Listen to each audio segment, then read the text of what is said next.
আসসালামু আলাইকুম। দেশ কিংবা দেশের বাইরে থেকে যেখান থেকে দেখতেছেন তাদেরকে আন্তরিকভাবে শুভেচ্ছা। তো আজ চলে আসলাম আপনাদের মাঝে খুব সুন্দর করে গ্রামে একতলা একটি ব্রিক ফাউন্ডেশন বাড়ির ডিজাইন নিয়ে। তো ১ম এ আমরা বাড়িটির ডিজাইন দেখাইছি, এরপরে বাড়িটির ফ্লোর প্ল্যান আপনাদের মাঝে খুব সুন্দর করে নিয়ে আসছি।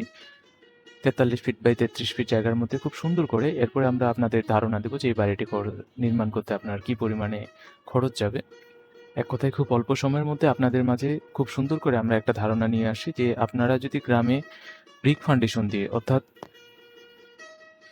শুধু ব্রিক ফাউন্ডেশন দিয়ে আপনারা কিভাবে বাড়ি নির্মাণ করেন এ সম্পর্কে আমরা পূর্ণ একটি ধারণা নিয়ে আসি। মাটি খনন থেকে শুরু করে আপনার ব্রিক ফাউন্ডেশনে যাবতীয় যত আপনার ড্রয়িং সবকিছু আমাদের কাছে আপনারা পেয়ে যাবেন। তো ভালো লাগলে অবশ্যই আমাদের কাছে ডিজাইন করে নিতে পারেন। আমরা ধারণা দেব এ বাড়িটিতে কি পরিমাণে ব্রিক লাগবে, কি পরিমাণে সিমেন্ট লাগবে। এক কথায় A to Z বাড়িটিতে ব্রিক থেকে শুরু করে, সিমেন্ট থেকে শুরু করে, বালি থেকে শুরু করে যাবতীয় যে ম্যাটেরিয়ালস গুলো লাগবে এ সম্পর্কে আমরা সুন্দর করে ধারণা দেব এবং সর্বশেষ আমরা এটির খরচ সম্পর্কে যাবতীয় A to Z ডিটেইল আপনাদের সাথে আলোচনা করব। তো ভালো লাগলে অবশ্যই আমাদের সাথে থাকুন। যদি আপনি একটি বাড়ি নির্মাণ করতে চান বা আপনার যদি পরিকল্পনা থাকে ভবিষ্যতে আপনি একটি বাড়ি নির্মাণ করবেন তাহলে অবশ্যই আপনি ভিডিওটি দেখতে পারেন। তো আমরা ফ্রন্ট সাইডটি খুব সুন্দর করে সাজানোর চেষ্টা করছি যে আসলে গ্রামেও একতলা বাড়ি ডিজাইন যদি আপনি ব্রিক ফাউন্ডেশন দিয়ে করা যাবে সেটি সম্ভব। কিন্তু আপনারা চেষ্টা করবেন যদি পারেন কিছু টাকা বেশি খরচ করে কলাম দিয়ে সেটি আপনাদের জন্য আরও বেশি ভালো হয়। তো একান্ত যারা কলাম দিয়ে করবেন না, যাদের পরিকল্পনা ব্রিক ফাউন্ডেশন দিয়েই বাড়ি নির্মাণ করবেন, তাদের জন্য এটি খুবই গুরুত্বপূর্ণ একটি ভিডিও হতে যাচ্ছে। তো আমরা সচরাচর অনেক ক্ষেত্রেই দেখে থাকি যে ৫ ইঞ্চি ওয়ালের পর উপরে স্ল্যাব দিয়ে বা ছাদ ঢালাই করছে। এটির ক্ষেত্রে আমরা রেফার করব না। আমরা যেহেতু আ লোড বেয়ারিং মাধ্যমে আপনার ক্যালকুলেশন করে বের করি যে আপনার একটি স্ল্যাব আপনার ব্রিক ফাউন্ডেশনের উপর কিভাবে সেটি থাকবে বা এটির স্থায়িত্ব কেমন হবে, ছোটখাটো কোনো ভূমিকম্প বা বড় ভূমিকম্প হলেও এটির বিষয়ে কেমন কি হবে বা দুর্ঘটনা কেমন কি হবে এ সম্পর্কে আমরা বিবেচনা করে লোড ক্যালকুলেশন করে এটি বের করে থাকি। তো অন্যদের ক্ষেত্রে অনেক ক্ষেত্রেই দেখা যায় যে ৫ ইঞ্চি ওয়ালের পরেই তারা স্ল্যাব দিয়ে দেয়। মাঝে মধ্যে পুরো ১৫ ইঞ্চি ওয়াল গাঁথুনি দিয়ে দেয়, যেটি কলামের কাজ করে। তবে আমি আপনাদের কাছে রেফার করব যে আপনারা আমাদের ডিজাইন অনুযায়ী ১০ ইঞ্চি ওয়ালের গাঁথনিটা দেওয়ার চেষ্টা করবেন। বাস্তবে একটু খরচ বেশি হবে কিন্তু ১০ ইঞ্চি ওয়াল যদি আপনি দিয়ে থাকেন তাহলে আপনার উপরের স্ল্যাবটি আপনার চারপাশের যে লোডটি আছে সেটি সমানভাবে আপনার লোড প্রয়োগ করবে।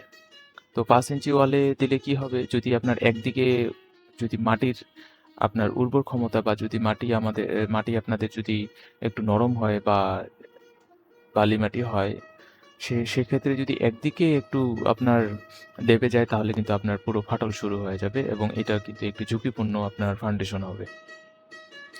তো আমি আপনাদের বলব যে আপনারা যদি ব্রিক ফাউন্ডেশন দিয়ে করতেও চান তাহলে ১ম এ আপনার যে দিকগুলো আছে সেই দিকগুলো অবশ্যই খেয়াল রাখতে হবে। নিচে ৪ ইঞ্চির একটি স্ল্যাব দেওয়ার পর এটি অ্যা আপনার কন্টিনিউ করতে হবে। আপনি ৩০ বা ২৫ এর পরে আপনি ২০ ইঞ্চি দিতে পারেন। আপনি ১৫ ইঞ্চি দিতে পারেন। এরপরে ১০ ইঞ্চি আপনার কন্টিনিউ ওয়াল গাঁথনি আপনাকে করতে হবে। যদি আপনি একটি স্ট্রং এবং মজবুত টেকসই একটি বাড়ি চান, যদি ব্রিক ফাউন্ডেশন দিয়ে। তো আমরা এখানে সুন্দর করে আপনাদের দেখাইতেছি। আমরা চেষ্টা করছি যে ব্যালকনি, যে ওয়ালে আমাদের আম লোড বেশি প্রয়োগ পড়বে না, সেটাতে আমরা অবশ্যই ৫ ইঞ্চি ওয়াল দিছি। কিন্তু যে ক্ষেত্রে আমাদের সর্বক্ষণিক আপনার লোড প্রয়োগ হবে, যেমন এখানে ৪ টি বেডরুম দিয়ে পোর্চ দিয়ে সুন্দর করে একটি বসার জায়গা দেওয়া হইছে। মাঝখানে একটি ডাইনিং স্পেস খুব সুন্দর করে দেওয়া হইছে এবং একটি স্টেয়ারও দেওয়া হয়েছে খুব সুন্দর করে, যেখানে ও ছাদে উঠতে পারবেন এবং কি একটি কমন টয়লেট, একটি অ্যাটাচ টয়লেট, সাথে এইদিকে উপরে একটি গেস্ট রুম এবং একটি চাইল্ড বেডরুম, সাথে কিচেন রুমটা যথেষ্ট পরিমাণে বড় দেওয়া হয়েছে যাতে করে আপনারা রান্না-বান্নার সুযোগ সুবিধা বেশি পান। এ বাড়িটি নির্মাণ করতে আপনাদের কত খরচ হবে সে সম্পর্কে যদি আমরা ধারণা দেই, বর্তমান বাজার অনুযায়ী আপনারা একটু যাচাই-বাছাই করে নেবেন যেখানে রড সিমেন্টের দাম কেমন কি। আমরা যেহেতু এই প্রজেক্টটা আগে করছি, সেহেতু রড সিমেন্টের দামের একটু হেরফের হতে পারে। আমরা আপনাদের তারপরেও ধারণা দেব যে সিমেন্ট, স্থানীয় বালু, স্থানীয় বালি, ব্রিকেট এবং ১৬ মিলি রড কিছু লাগবে। ইট ইটের ক্ষেত্রে আমি বলব যে আপনারা সর্বোত্তম যে ইটটি হয় সেই ইটটি আপনারা এখানে ব্যবহার করবেন। কারণ বর্তমান সময়ে আপনার ক্রিকেটের ক্ষেত্রে অনেকেই ঝামা ইটটা দিয়ে রাখে, যেটি আমাদের স্ট্রাকচারের জন্য খুবই বিপজ্জনক। তো ক্রিকেটের জন্য ভালো বা খোয়ার জন্য ভালো ইটটি আপনারা যাচাই বাছাই করে ক্রয় করবেন, এবং ওয়ালের জন্য যথেষ্ট পরিমাণে ১ নাম্বার ইট বা আপনার যেটি বেস্ট মনে হয় সেটি ক্রয় করবেন, এবং ১৬ মিলি রড লাগবে। এখানে দেওয়া আছে ৫০০ কেজির মতো, আপনারা কিনে রাখবেন। এবং বিমের জন্য আমাদের নিচের স্ল্যাবের জন্য কিছু ১০ মিলি রড লাগবে, কিছু ৮ মিলি রড লাগবে। তো সর্বক্ষেত্রে বিবেচনা করে এখানে ৮ লক্ষ টাকার ম্যাটেরিয়ালসের ইনস্ট্রুমেন্ট দেওয়া হয়েছে। আপনাদের যদি ৮ লক্ষ টাকা হাতে থাকে তাহলে আপনারা এ কাজে নেমে যেতে পারেন।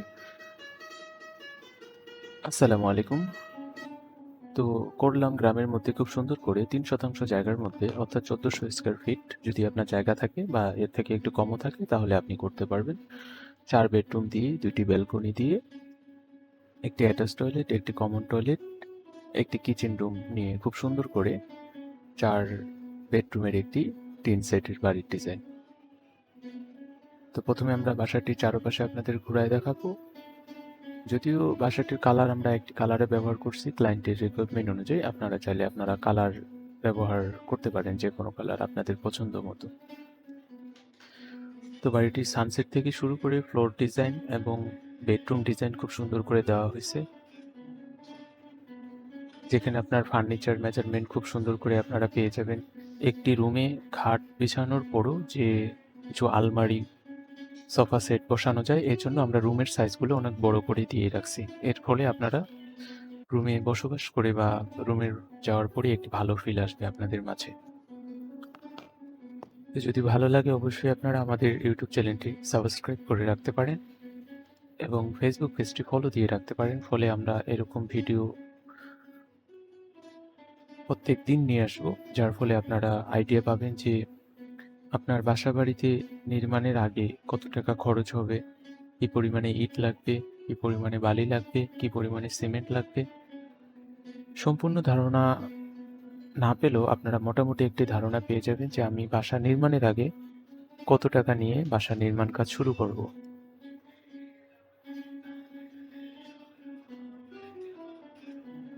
তো আপনাদের মাঝে যদি এই ভিডিওটি উপকার মনে হয় তাহলে অন্যদের কাছে শেয়ার করে দিবেন, কারণ বর্তমান সময়ে অনেকেই বাসাবাড়ি নির্মাণ করে ভুল হওয়ার পর তারা আমাদের কাছে ফোন দিয়ে বলে যে আমার এই কাজটি ভুল হয়ে গেছে। তো আমরা চাই যে সবাই সবার কাজ নিখুঁতভাবে করুক, স্ট্রং মজবুতভাবে করুক, ফলে আপনি একটি স্থায়ী, টেকসই, মজবুত একটি বাসা পাচ্ছেন, যেখানে আপনার দীর্ঘস্থায়ী একটি পরিকল্পনা। একটি টিন সেটের বাড়ি হলেও এটা ৪০ থেকে ৫০ বছর বিবেচনা করে এই বাড়িটি নির্মাণ করা হয়। তো আমরা আপনাদেরকে বাড়িটির চারপাশে ঘুরায় দেখাইলাম, এরপরে আমরা চলে আসবো আপনাদের বাড়িটির ফ্লোর প্ল্যান সম্পর্কে। তো বাড়িটির ফ্লোর প্ল্যানটাও খুব সুন্দর করে সাজানো হয়েছে। বিশেষ করে সামনে একটি পোর্চ দেওয়া হয়েছে। পোর্চের আপনার ৩৩ ফিট বাই ৪৩ ফিট জায়গা আছে এখানে। তো প্রথমেই আমরা একটা পোর্চ পাবো। এখানে কিছু সিটিং দেওয়া থাকে যেখানে মুরব্বি বসবে। তারপরে দুই দিকে দুটি বড় পরিসরে ব্যালকনি আছে যেখানে চেয়ার নিয়ে বসতে পারেন। তারপরে ডাইনিং স্পেস এবং ২টি বেডরুম, একটিতে অ্যাটাচ টয়লেট এবং ডাইনিং স্পেস, একটি কমন টয়লেট, কিচেন রুম এবং অপোজিট পাশেও একটি কমন বেডরুম এবং একটি চাইল্ড বেডরুম। আশা করি স্টেয়ার সহ আপনাদের ড্রয়িংটি খুব ভালো লাগবে। তো এটির যদি ডিটেল ড্রয়িং আপনারা আমাদের কাছ থেকে চান তাহলে আমাদের দেওয়া হোয়াটসঅ্যাপ নাম্বারে যোগাযোগ করে আমাদের কাছ থেকে খুব স্বল্প হাতিয়ার মূল্যের ড্রয়িংটি আপনারা নিতে পারেন। তো এই বাড়িটি যদি নির্মাণ করতে চান তাহলে আমরা একটি ধারণা দিয়ে রাখছি এখানে, যে যেহেতু বাসাবাড়ি নির্মাণের ক্ষেত্রে আপনার যে ম্যাটেরিয়ালগুলো না বললেই নয়, সিমেন্ট, ইট, বালি, রড, এগুলো মাস্ট বি লাগবেই আপনার। তো একতলা ফাউন্ডেশন করে বা আপনার টিন সেটে যদি আপনি বাড়ি করেন তারপরেও এগুলো লাগবেই। তো আমরা আপনাদেরকে সিমেন্ট, বালি, স্থানীয় বালি, ব্রিকেট, কিছু স্বল্প পরিমাণে রড এবং ৮ মিলি রড সব মিলে যেগুলো লাগবেই, তো এগুলোর আমরা একটা ধারণা দিয়ে রাখছি আপনাদের। এই বাড়িটি নির্মাণ করতে আপনার ১১ থেকে ১২ লক্ষ টাকা লাগবে। তো যদি কোনো কিছু জানার থাকে অবশ্যই আমাদের কমেন্ট বক্সে ইনবক্স করুন এবং ভালো লাগলে আবারও সবার মাঝে শেয়ার করে দিন। সুস্থ থাকবেন। আল্লাহ হাফিজ।